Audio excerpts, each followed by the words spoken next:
plugin of the week is the Exponential Audio PhoenixVerb. The PhoenixVerb is a very powerful plugin for Reverb created by Michael Carnes. Michael Carnes used to work for Lexicon, helping to create the 960L and the PCM 96 and also the Lexicon plugins. And he created this one, and it's really one of the most amazing plugins that I've found for early reflections and total control of reverb with a lot of pretty unique parameters. When you look at the basic interface here, you can click on the name here to get to some of the basic version information and all of that sort of stuff. You can set up your preferences here in the top left, all the typical, actually atypical type of stuff. There's some unusual parameters there we might get into. Normally when you open it up, it'll open up in a smaller instantiation, but if you hit the plus sign, then all of them will open up in the larger size. And I'm going to do that here for demonstration so it's easier to see. Now, when you work, you have a display here, and this will show you a graphic representation and color scheme of the reverb as it goes. You have a filter here that you can adjust with the filter controls and the output frequency. You have two separate level controls here for the early level or early reflections and also the reverb level. Now, you notice as soon as I change something, it gives me the ability to compare what I've changed to the preset or reload the previous settings. Or reload the preset, excuse me, and then I can store this if I like the settings that I have. So we have all of that there. You can also set up a favorite, so you can make, if you get a certain sound in a setting, you can make that a favorite, and then it will show up here on the list here of your favorites, and you could call this up to open up particular presets if you know you're going for a particular thing, a chamber sound, a drum sound, etc. And then within that you'll have all different kinds of other presets that you can call up outside of that. So you can go through and load up your presets that way, and it's kind of a natural way of going about it. Now, when you work with the parameters on, well, let's start here in the middle. We have a mix control, which is just a wet-dry control. So if you're doing it in a send-return configuration, the way I have it set up here, then we'll leave the mix 100% wet. And otherwise, if you wanted to blend that in, you would set it up on an insert. Now, what's kind of cool here, there's a setting here that, oops, hit the wrong one. If I go to the preferences here, which is kind of cool, that if I set it up so that the wet dry has even power. This is something that you might not necessarily think about, but when you do wet dry control, what ends up happening is that if it cuts the levels of both of them evenly, you usually get a dip in overall gain when you bring it to the 50% point.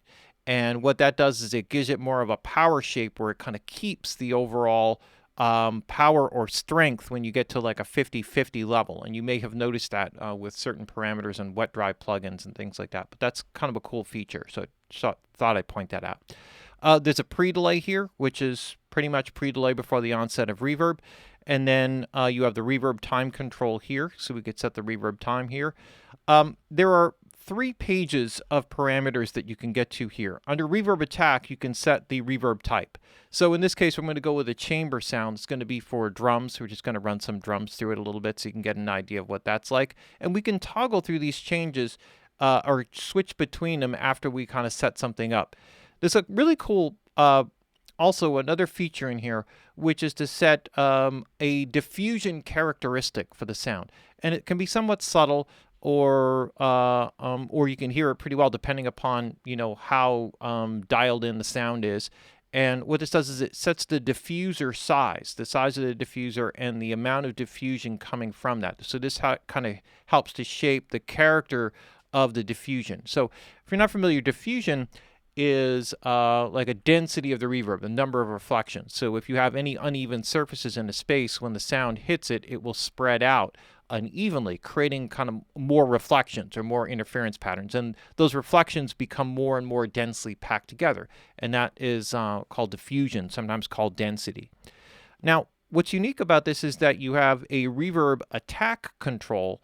And what this does is it shapes how the onset of the reverb occurs. So you can make it more aggressive towards the front side, making it sound a little bit drier, or if you tilt it the other way, it'll become a little bit more, the strength will come a little bit more from the back and create a little bit more depth, and you can kind of tilt that in a really, really cool way. So that's a unique feature that you don't often see with that. So there's like an onset reverb time. and how aggressive it kind of comes in. So that becomes an important factor. When worked with the pre-delay, this can take on an echo kind of quality. Then you have the envelope time, so this determines how long that goes on, and then you have a slope, which helps you to shape the later reflections. Which is just like a roll off on the higher frequencies. So as you see that red occurring on the later reflections, it'll kind of roll off or make that a bit warmer, which would be true to what a normal reverb would do. You also have control over the reverb tail. So this is where you set the size of the reverberant space. And then you could set up a bunch of other parameters, including the crossover frequency for low frequency reverb versus mid frequency reverb. And then you could set the balance here between low and mid. Now, surprisingly, reverb, high frequency energy in rooms dissipates much more rapidly than does low and low mid frequencies. So that's actually more of a natural thing in a room. So unless there's a lot of hard surfaces that are diffusive, the high frequency energy will tend to thin out or weaken much faster. And so what you have here is a crossover. You have kind of low frequency reverb, mid frequency reverb, and then you have a dampening on the high frequencies that allows you to control how much of that energy happens. Or how much frequency content, reverb time at the particular frequencies. That's a control for that. Now, so this gives you the low, mid, high, essentially, all of those. Then you have a width control, and this is really powerful because a reverb can have more of a mono-ish kind of character, or it can have a very wide type of character. And so this is also a very unique feature that you don't see in a lot of reverbs, which is kind of cool. Now, the other thing is the early reflections. Early reflections allow you to sort of establish a space for something. So let's just, for example, here I'm going to take this and I'm going to just kind of mix in some drums here, and we'll be able to hear the drums. And let me just make sure everything else is good. Okay, there. All right, so just to give you an idea.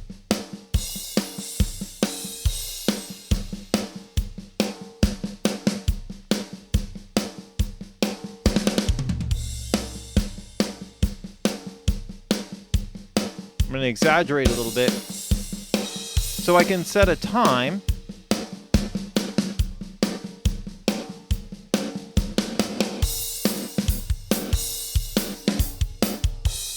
And this helps to define the size of the space.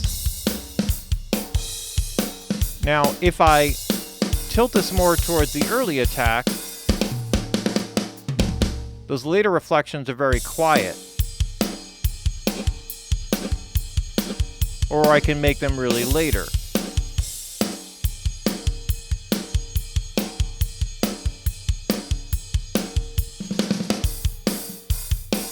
And what I want to do here is just kind of create a little bit of an environment, a 3D space that these drums exist in.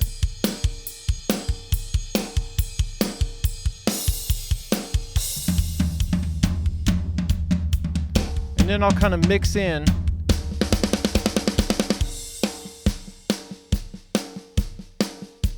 just enough to kind of make that kind of work. If I want the drums to be brighter, I can set the roll off, the slope here, so that it's not rolling off higher frequencies.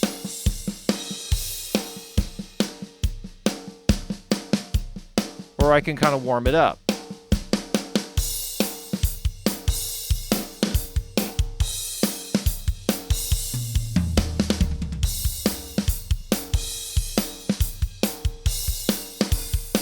So you can hear how that adds a little bit of depth, and that helps to stage the rest of it. So let's go back here to the Reverb Attack here, and now I'm going to bring in some reverb level here. I'm just going to max it out for the time being. I'm going to start with a smaller or lower time here.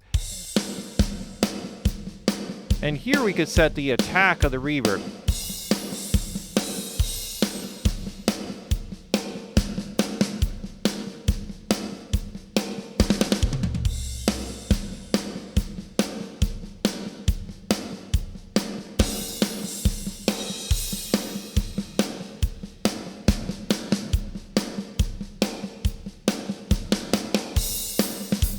And this allows me to shape how the onset of the reverb actually occurs. And so you could hear those differences here. So as I shrink this envelope time down, it can shrink the amount of time over which that basic component occurs.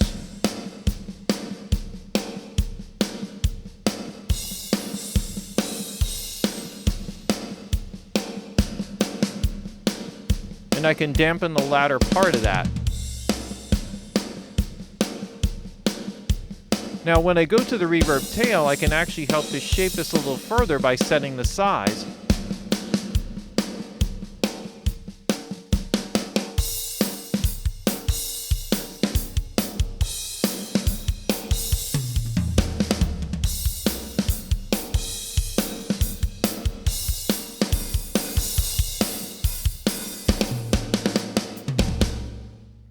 So here, within the reverb time, you'll notice that the reverb time shifts as I'm changing this, okay? And there is a connection there, although it's not necessarily always direct. So with the larger space, you can have shorter reverb times with a larger space, but the surfaces would be less diffusive. There'd be less energy kind of going through. But there is a connection here between those two parameters, so be aware of that.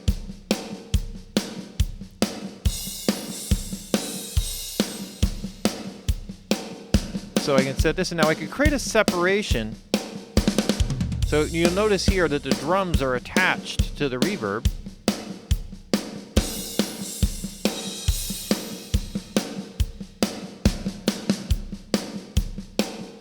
Right, very cool. And then I'll show you how you can skew the low mid balance of reverb time.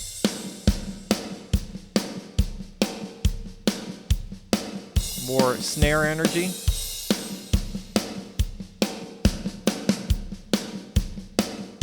More kick energy.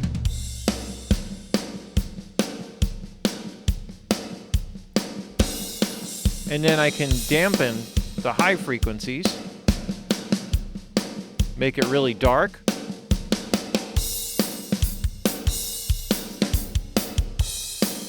Or open it up.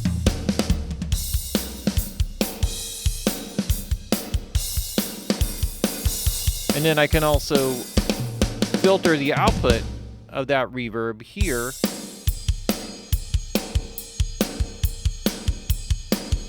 So it gives me a lot of control over like the detail of the reverb, and I can really focus it in. So I kind of like this. Let's listen to this now, and then I'm going to adjust the width.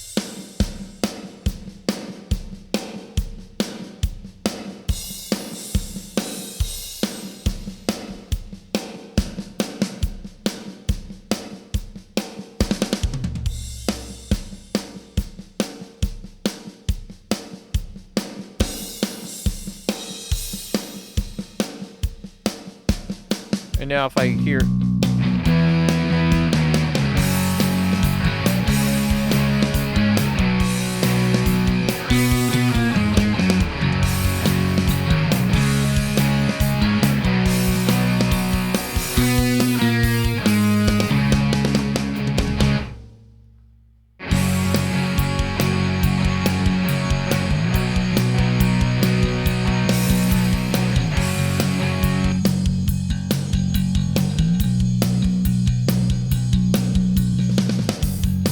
So it sounds in this case a little bit better with the normal setting where it's a little bit more focused, but sometimes you can create like a real big size and width along with this that is really powerful.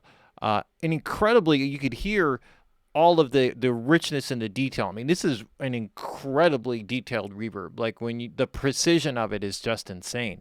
And it takes a touch to get used to the controls and the way that it's laid out, but you can really, really go an extraordinary length extraordinary lengths, to shaping the sound and character of the reverb. And this is one that I've really fallen in love with. Takes just a touch to get used to it, get through the parameters, figuring out what does what and how they interact with each other. And once you kind of get that, you can set up things pretty quickly. Very cool one. This is the Phoenix Reverb, or the PhoenixVerb, by Exponential Audio.